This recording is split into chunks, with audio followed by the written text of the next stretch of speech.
a todos. Espero que estén bien de salud en este tiempo de cuarentena. Y pues siguiendo con el Evangelio de Juan, hoy vamos a ver el capítulo 6. En el capítulo 6 vienen dos milagros más que vamos a ver ahorita. El primero es la multiplicación del pan o la alimentación de los 5,000, y el otro es cuando Jesús camina sobre el agua. En el primer milagro vemos que Jesús había venido de donde estaban, cruzan el mar de Galilea y viene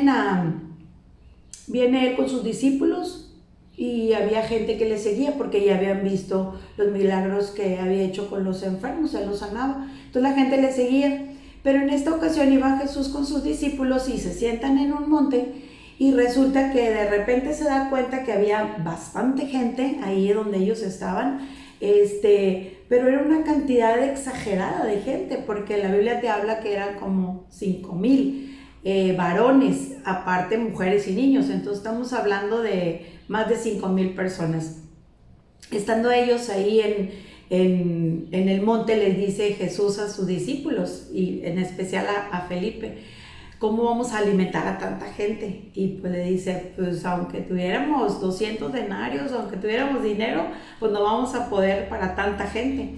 Y entonces Andrés le dice: aquí hay un muchacho que trae 5 panes y 2 peces, pero yo creo que tampoco alcanzaría con eso. Entonces Jesús les dice: bueno, sienten a todos, y Jesús agarra los panes y los peces y da gracias por ese alimento, y empieza él a repartirle a sus discípulos para que le repartieran a todos los demás, y empiezan a repartirle a toda la gente. ¿Qué pasa? Que con esos panes que tenía el Señor y que había dado gracias y los había multiplicado porque le dio a más de 5,000 gente, ellos empezaron a comer, comieron tranquilamente, se saciaron, y dice que después Jesús les dice: recojan todo lo que sobró. Y entonces van y recogen lo que sobra, y se dan cuenta que eran 12 canastas las que habían sobrado. ¿Qué podemos ver en este milagro? Que como Jesús había multiplicado el pan, así en nuestra actualidad podemos ver que no hay preocupación en nuestras vidas. No te preocupes porque tengo poco. Si tú lo pones en manos de Dios y le das gracias, el Señor te lo va a multiplicar.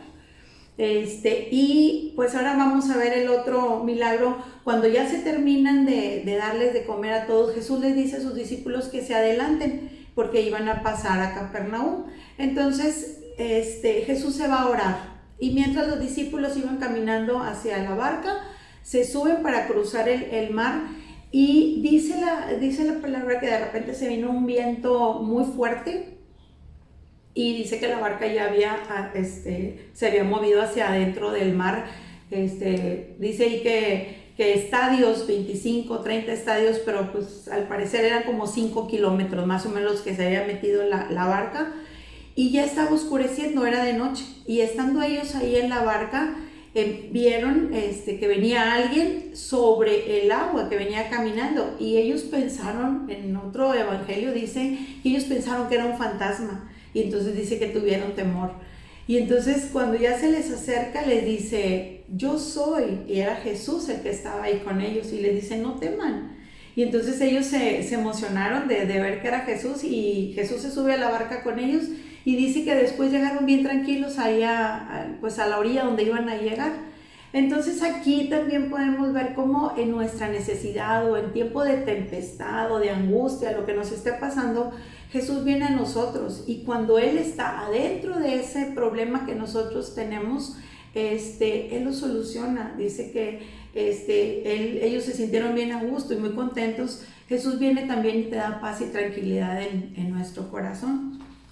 Más adelante dice que la gente le seguía, que se seguía a Jesús buscándolo, pero la gente lo buscaba. Dice aquí la Biblia que la gente lo seguía, y cuando van y lo buscan, se dan cuenta que van y lo buscan en donde les había dado el pan, y no estaba, y entonces se regresan a buscarlo acá en otra parte, y entonces le dice que Jesús les dice: maestro, ¿cómo es que tú llegaste aquí? O sea, ¿por qué llegaste antes que nosotros? Y entonces Jesús enfoca otra cosa y les dice, ustedes nada más me buscan porque yo los alimenté y les había dado pues la comida. Y verdaderamente pues la gente lo buscaba para suplir su necesidad, no realmente habían visto los milagros que él había hecho. Había alimentado a 5,000, o sea, increíble que puedas alimentar a 5,000 o más de 5,000, que él caminara en el agua, o sea, esos milagros no los habían visto. Ellos querían la necesidad que estaban teniendo en ese momento. Entonces, más adelante, dice que Jesús les dice que Él es el pan. Dice, yo soy el pan que descendió del cielo para darles vida eterna. Pero no le creían. La gente decía, ¿cómo va a ser eso si nosotros conocemos a su papá, que es José, y conocemos también a su mamá? ¿Cómo dice eso que él descendió del cielo? Y él les vuelve a decir, yo soy el pan de vida. El pan que yo les doy es mi carne, y el que coma de mi carne y beba de mi sangre tendrá vida eterna. Y la gente otra vez pues decía, ¿cómo vamos a comernos su carne? ¿Cómo vamos a beber su sangre?